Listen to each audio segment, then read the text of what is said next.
PSC miscellaneous preliminary পরীক্ষার previous year কতগুলি প্রশ্ন আমরা দেখব। কতগুলি প্রিভিয়াস ইয়ার প্রশ্ন আমরা দেখব। যেমন প্রথম প্রশ্ন, দুইটি স্টেশনে এ এবং বি এর মধ্যে দূরত্ব 330 কিলোমিটার। একটি ট্রেন 60 কিমি ঘন্টা বেগে এ থেকে বি এর দিকে সকাল 8টায় যাত্রা শুরু করে এবং অপর ট্রেন 75 কিমি পার ঘন্টা বেগে বি স্টেশন থেকে এ স্টেশনের দিকে 9টায় সকাল 9টায় যাত্রা শুরু করে। ট্রেন দুটি কখন মিলিত হবে? এখানে আমাদের কি আছে? এখানে আছে দুটি ট্রেন এ থেকে বি এর দিকে এরা যাচ্ছে। ঠিক আছে, প্রথম ট্রেনের গতিবেগ হচ্ছে 60 কিমি পার ঘন্টা এবং দ্বিতীয় ট্রেনের গতিবেগ 75 কিমি পার ঘন্টা। এদের মধ্যে মোট দূরত্ব 330 কিমি। মোট দূরত্ব 330 কিমি মোট দূরত্ব। তাহলে একে অপরের দিকে যাত্রা শুরু করে। তাহলে এদের আপেক্ষিক বেগ এখানে 1 ঘন্টায় প্রথম ট্রেনটি এ থেকে বি স্টেশনের দিকে সকাল 8টায় যাত্রা শুরু করে, অর্থাৎ সে 1 ঘন্টায় কত কিলোমিটার যায়? 60 কিলোমিটার যায়।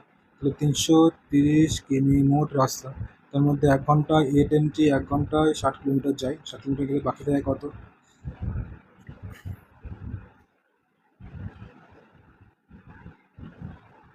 270 কিমি। অর্থাৎ 270 কিমি এই একসঙ্গে এরা যাবে 270 কিমি, অর্থাৎ 60 আর 75 এদের সমষ্টি কত? 5, 7, 6, 13, 135 কিমি পার ঘন্টা এদের আপেক্ষিক গতিবেগ।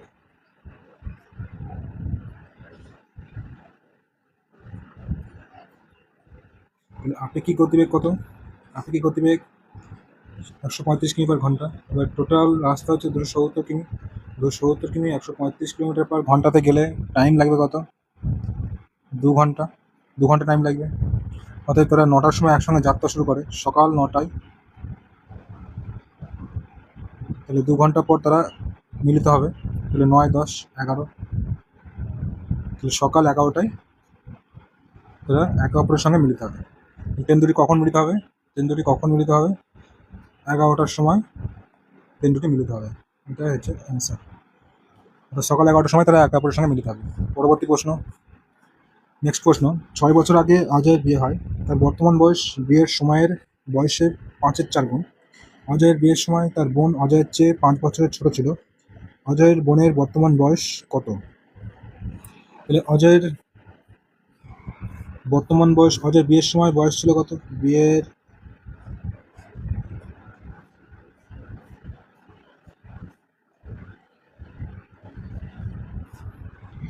যখন বিয়ে হয় তখন বয়স কত ছিল? এক্স বছর। আমরা ধরি কি এক্স বছর তখন বয়স ছিল। তখন তাদের বয়স কত ছিল? এক্স বছর। এবার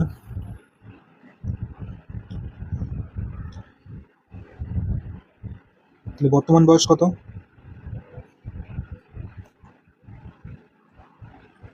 বর্তমান বয়স বিয়ের বয়সের 5-এর 4 গুণ, এত বছর, এটা বর্তমান বয়স।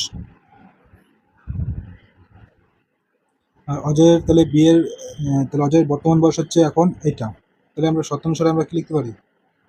এখানে দেখা যাচ্ছে 6 বছর আগে অজয়ের বিয়ে হয়। তাহলে আমরা শতাংশে আমরা লিখতে পারি যে তাহলে এক্স বিয়ের বয়স এখন এক্স বছর, তাহলে এখন বর্তমান বয়স কত হবে? X plus 6। এটা সমান সমান আমরা কি লিখতে পারি? বিয়ের বয়সের 5-এর 4 গুণ হচ্ছে তার বর্তমান বয়স।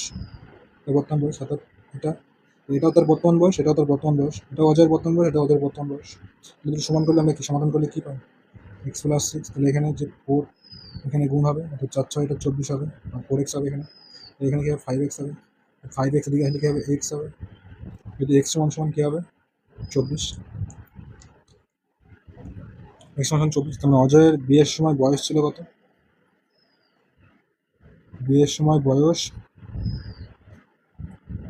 24 বছর। তাহলে অজয়ের বোন অজয়ের চেয়ে 5 বছরের ছোট ছিল। তাহলে 5 বছরের ছোট, অর্থাৎ অজয়ের বিয়ের সময় তার বোন তার থেকে 5 বছর ছোট ছিল। তাহলে তার বোনের বয়স কত হবে বিয়ের সময় বোনের বয়স 24 - 5, অর্থাৎ 19 বছর। তাহলে বোনের বর্তমান বয়স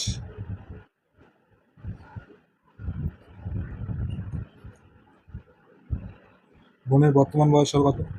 19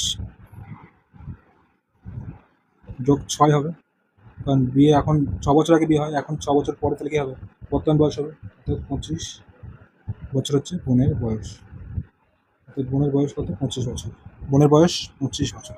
25 বছর হবে বোনের বয়স। বোনের বয়স হবে 25 বছর। পরবর্তী প্রশ্ন, 3 নম্বর প্রশ্ন।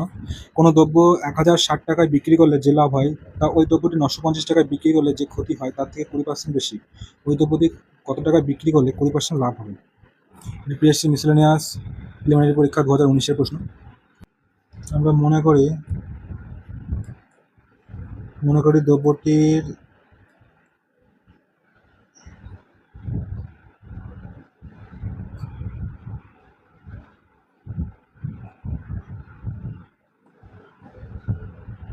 দ্রব্যটির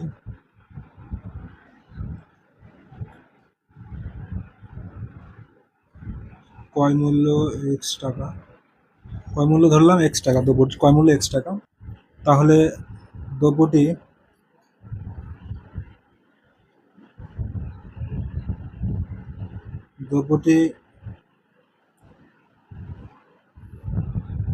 1060 টাকায় বিক্রি করলে যে লাভ হয়, অর্থাৎ এক্স, তাহলে এটা যদি 1060 টাকা যদি আমরা বিক্রি করি, তাহলে 1060 টাকায় বিক্রি করলে কি হয়, লাভ হয়। সেটিকে আমরা যদি 950 টাকায় বিক্রি করি, অর্থাৎ ক্রয় মূল্যটা বেশি এখানে, যেহেতু তার 20% বেশি। 1060 টাকায় দ্রব্যটি বিক্রি করলে যা লাভ হয়, সেটি 950 টাকায় বিক্রি করলে যে ক্ষতি হয় তার 20% বেশি। অতএব এই সমীকরণটা আমি সমাধান করলে আমরা কি পাবো? ক্রয় মূল্য পাবো। অতএব x সমান কী হবে? শূন্যটা কাটি, 12, 10, 3 4 12, 6 2 12, 5 2 10, 6 5। তাহলে এখানে আমরা কোনাকুনি গুণ হবে, অর্থাৎ এটা এস দিয়ে গুণ হবে এবং এটা এর সঙ্গে গুণ হবে। অতএব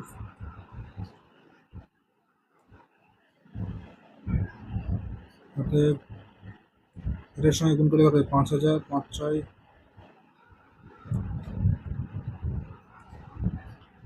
5 ইন্টু 1060 মাইনাস এক্স সমান কি হবে? 6 ইন্টু এক্স মাইনাস 950। অর্থাৎ এর সঙ্গে 5 গুণ করলে কি হবে? 5 0 5 6 30, 5 5 0 0 3, 5 1 5 53, 53 5 এক্স, 6 এক্স, এখানে গুণ করে কত হয়? 0 5 6 30, 6 9 54, 54 আর 3 57। তাহলে এদিকে এটা আমরা কি জানি, এদিকে ওটা গেলে মাইনাস হবে, অর্থাৎ এদিকে যদি এটা নিয়ে আসি করে এটা প্লাসটা মাইনাস হবে, অর্থাৎ মাইনাস 11x। এদিকে যদি এটা যায় তাহলে প্লাসটা মাইনাস হবে, অর্থাৎ মাইনাস, এটা যোগ হবে, প্লাস প্লাস 7 3 10, 5 5 10 11, অর্থাৎ মাইনাস মাইনাস কাটা যাবে, অর্থাৎ x সমান 1000।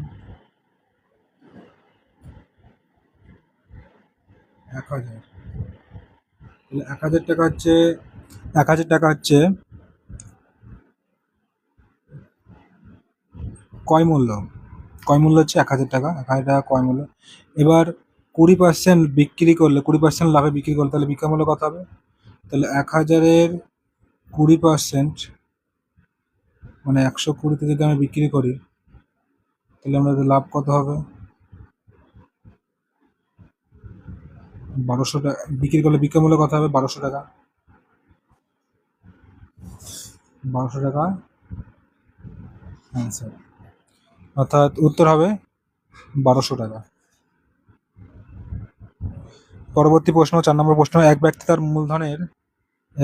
মূলধনের 1/3 অংশ এবং 1/4 অংশ এবং অবশিষ্টাংশ যথাক্রমে 7%, 8% এবং 10% বার্ষিক সরল সুদে বিনিয়োগ করে।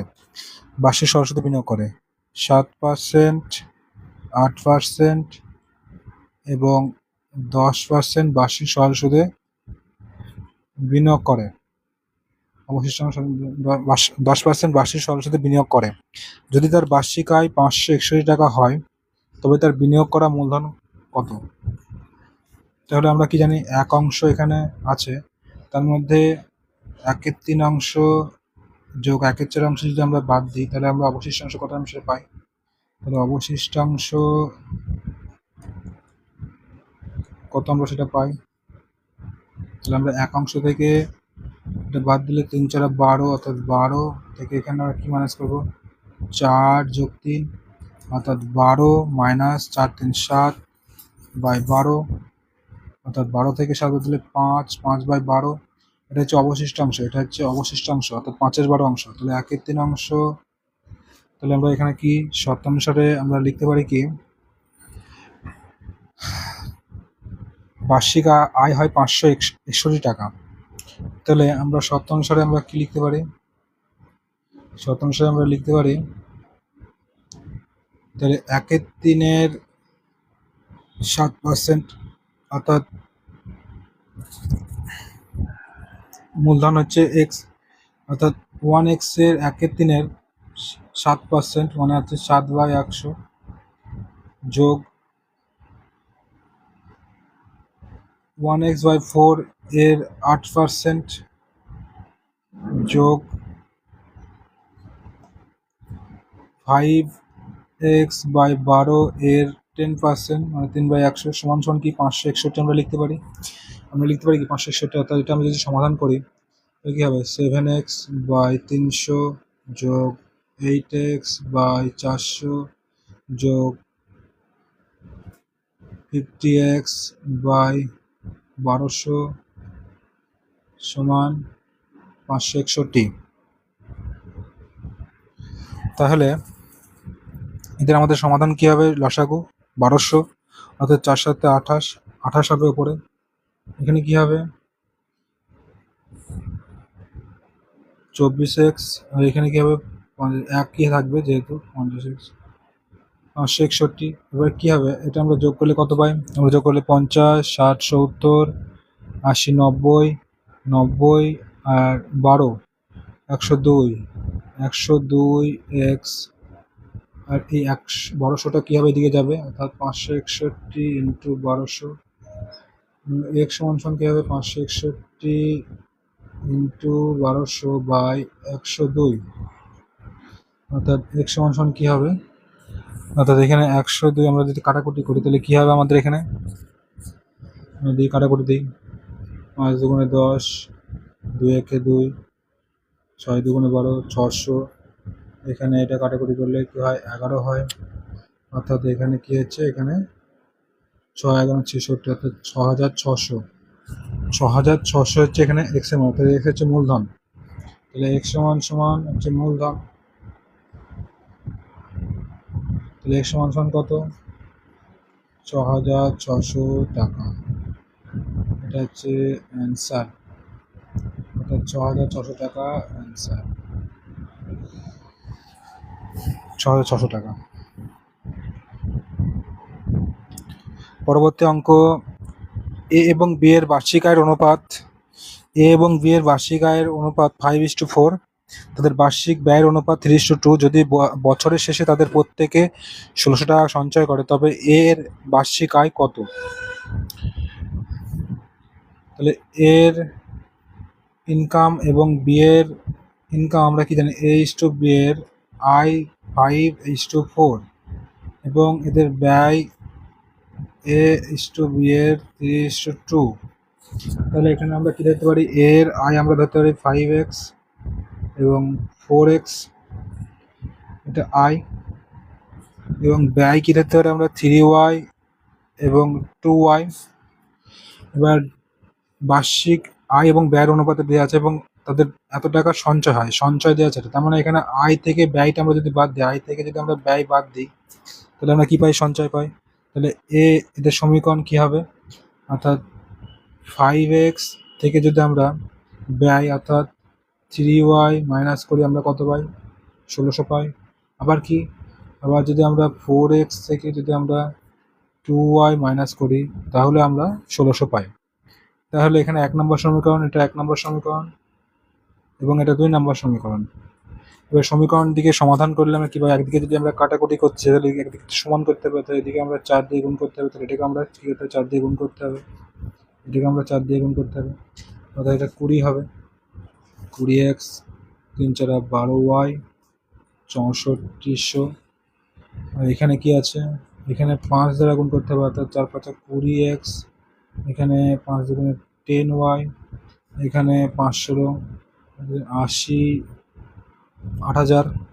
এবার এখানে কি হয়, এখানে প্লাস থাকলে মাইনাস হয়, মাইনাস থাকলে প্লাস হয়, প্লাস থাকলে মাইনাস হয়। এবার এখানে 20 আছে, এখানে 20 আছে, 20 কাটাকুটি যাবে। এখানে কি আছে, 12y আছে, এখানে 10y আছে, তাহলে 12y থেকে 10y বাদ দিলে মাইনাস 2y হয়। 2y সমান সমান আমরা কি লিখতে পারি, এখানে 2y সমান সমান এখানে 0 0, অর্থাৎ 8000 থেকে আমরা 6000 যদি মাইনাস করি, 64 যদি মাইনাস করি, 0 0 10 থেকে 4 বাদ দিলাম 6, 8 থেকে 5 বাদ দিলে 3, 8 থেকে 7 বাদ দিলে 1, অর্থাৎ 1600 আমরা পাই। কত পাই আমরা, 1600 পাই, 1600 আমরা পাচ্ছি। অর্থাৎ মাইনাস, এখানে মাইনাস বড়টার চিহ্ন হবে, মাইনাস মাইনাস মাইনাস কেটে গেলে, তাহলে ওয়াই সমান সমান 1600/2, অর্থাৎ এখানে কত হবে 800। 800 হচ্ছে এখানে কি অ্যান্সার, অর্থাৎ 800 হচ্ছে ওয়াইয়ের মান। তাহলে এর বার্ষিক আয় কত, এর বার্ষিক আয় আমাদের চেয়েছে, অর্থাৎ তাহলে এখানে আমাদের সমীকরণের মাধ্যমে ওয়াইয়ের মানটা বসাই, 5x - 3y সমান সমান 1600। তাহলে এখানে 5x অর্থাৎ এর বার্ষিক আয়, অর্থাৎ x এর মান বের করতে হবে, তাহলে y সমান সমান কি আছে 800, আর এখানে সমান সমান 1600 আছে, তাহলে x সমান সমান কি হবে 1600 মাইনাসটার দিকে প্লাস হবে, তোমার তো 24, অর্থাৎ 2400 হবে, অর্থাৎ এখানে কথা হবে 1600 2400, অর্থাৎ 3000 এবং 4000 হবে, 4000 হবে। 4000কে আমরা এখানে কি করবো, 5 দ্বারা ভাগ করবো, x সমান সমান, তাহলে আমরা কত পাই 5 হাতে 40, 800 পাই। অর্থাৎ এর বার্ষিক আয় কত 800 টাকা। এর বার্ষিক আয়, এক্স এর মান কত 800, তাহলে বার্ষিক আয় কত হবে 5 × 800, অর্থাৎ 5 8 40, 4000। তাহলে এর বার্ষিক আয় 4000 টাকা, এটাই অ্যান্সার। এর বার্ষিক আয় 4000 টাকা, 4000 টাকা উত্তর।